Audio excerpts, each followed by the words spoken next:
அதிமுகவிற்கு எதிராக பொதுமக்களிடம் வழங்கப்பட்ட நோட்டீஸை போலீசார் பறிமுதல் செய்ததால் அதிமுக மாநிலங்களவை உறுப்பினர் சி.வி. சண்முகம் காவல்துறையினரிடம் வாக்குவாதம் செய்த வீடியோ சமூக வலைதளங்களில் வெளியாகி பரபரப்பை ஏற்படுத்தியுள்ளது.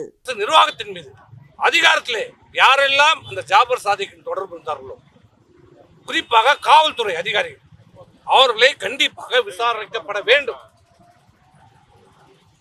இதில் மிக முக்கியமாக கவனிக்க வேண்டியது, குற்றங்கள் நடப்பதற்கு முன்பு குற்றங்களை தடுக்க வேண்டிய அந்த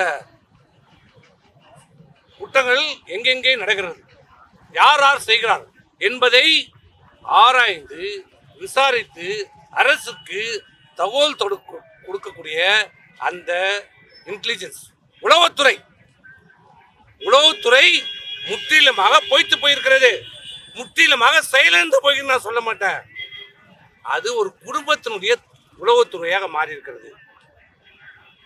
தனக்கு கொடுக்கப்பட்ட தமிழகத்தில் நடக்கின்ற குற்றங்களையும் குற்ற செயல்களையும் தடுக்க வேண்டிய, அதை பற்றி தகவல் தெரிவிக்க வேண்டிய உளவுத்துறை திமுகவுடைய முதலமைச்சருடைய, குறிப்பாக உதயநிதி ஸ்டாலினுடைய எடுபடியாக இன்றைக்கு செயல்பட்டுக் கொண்டிருக்கிறது.